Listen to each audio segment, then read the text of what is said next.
সড়কে যাতে কোরবানির পশু না আসে, তো এটার জন্য একটা নির্দেশনা দেওয়া হয়েছে যে যাতে মহাসড়ক থেকে দূরে যাতে হাট বসানো হয় এবং এটা সীমানা নির্ধারণ করে দেওয়া হবে এবং এটা মনিটরিং করা হবে।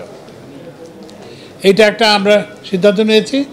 তারপরে দ্বিতীয় যে সিদ্ধান্তটা আমরা নিয়েছি যে সেটা হচ্ছে যে কোরবানির পশু যাতে মানুষের যাত্রীর মতো, প্রথমে যাত্রীদের ব্যাপারে যাতে যাত্রীদের কোনো অতিরিক্ত ভাড়া না আদায় করা হয় সেজন্য এটা কঠোরভাবে মনিটরিং করা হবে।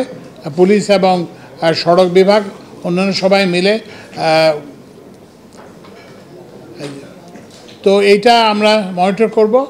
আরেকটা হচ্ছে যে কোরবানির যে পশু পরিবহন সেটাও আমরা মনিটরিং করব এবং এখানে যে চাঁদাবাজি হয়ে থাকে বিভিন্ন সরকারি সংস্থার বেসরকারি সংস্থার নামে, সেগুলো আমরা যাতে না হয় এবং এটা রোধ করার জন্য আমরা সর্বাত্মক চেষ্টা করব। আরেকটা জিনিস আমরা গুরুত্ব দিয়েছি সেটা হচ্ছে যে সড়কে যাতে দুর্ঘটনা না হয়, এই জন্য আমরা যে সড়কে নজরদারি বাড়াতে, পুলিশের নজরদারি বাড়াতে, যেখানে দুর্ঘটনা হয় সেসব জায়গায় চিহ্ন স্থাপন করা এবং এটাকে কনস্ট্যান্টলি মনিটরিং করার আমরা ব্যবস্থা নিয়েছি। তো সামগ্রিকভাবে আমাদের যে প্রচেষ্টা হবে এবং রেলের যে অতিরিক্ত গাড়ি দেওয়া হবে, কোচ দেওয়া হবে এবং সার্ভিস দেওয়া হবে এবং অভ্যন্তরীণ নৌ পরিবহনেও এই কোরবানির পশু পরিবহনের জন্য ব্যবস্থা, ফেরিতে কোরবানির পশু পরিবহনের ব্যবস্থা করা হচ্ছে। তো আমরা চাই যে সামগ্রিকভাবে যাত্রী এবং পশুর যাতায়াত যাতে নিরাপদ হয় এবং এটা নির্বিঘ্ন হয় এবং এটা চাঁদাবাজি মুক্ত হয় এবং যারা ব্যাপারী এবং তাদের যে নিরাপত্তার কথা সেটা আমরা ভেবেছি এবং তাদের আর্থিক, তাদের টাকা পয়সা যাতে চিন্তায় না হয় সেজন্য আমরা ব্যাংকগুলোকে বলবো যে কোরবানি হাটের সাথেই তারা যাতে ব্যাংকের বুথ করেন, যাতে তারা যেখানে তারা টাকা জমা দিতে পারেন।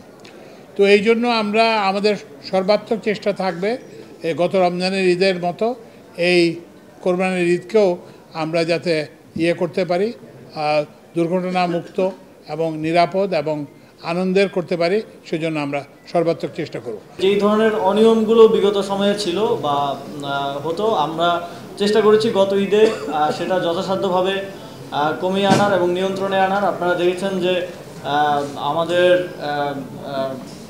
বিদ্যুৎ উপদেষ্টা মহোদয় আছেন, তারপরে আমি নিজেও গিয়েছিলাম, এছাড়া আমাদের স্বরাষ্ট্র উপদেষ্টা তিনি বাসে গিয়ে দেখেছেন যে ভাড়া বেশি নেওয়া হচ্ছে কিনা এবং এর বাইরেও যেই সংস্থাগুলো আছে তারাও মোবাইল কোর্ট পরিচালনা করেছেন যাতে করে এই ঈদের সময়টা আমাদের নাগরিকদের জন্য, নাগরিকদের যাতায়াতের জন্য একটা ব্যাড এক্সপিরিয়েন্স না হয়, একটা ভালো এক্সপিরিয়েন্স যাতে আমরা দিতে পারি। ঈদ তো আসলে আনন্দের, সুতরাং যাতায়াতটাও যেন আনন্দের সাথে হয় এবং কোনো খারাপ এক্সপিরিয়েন্স নিয়ে ঈদের ছুটিটা আমাদের জনসাধারণকে কাটাতে না হয় সেটা নিশ্চিত করার জন্য চেষ্টা করেছি। তবে গত ঈদের থেকে আমাদের কিছু জিনিস উপলব্ধি আমাদের হয়েছে, যেই জায়গাগুলোতে আমাদের ল্যাকিংস ছিল তারপরেও সেগুলো এবার আমরা আরও ভালোভাবে অ্যাড্রেস করার চেষ্টা করব।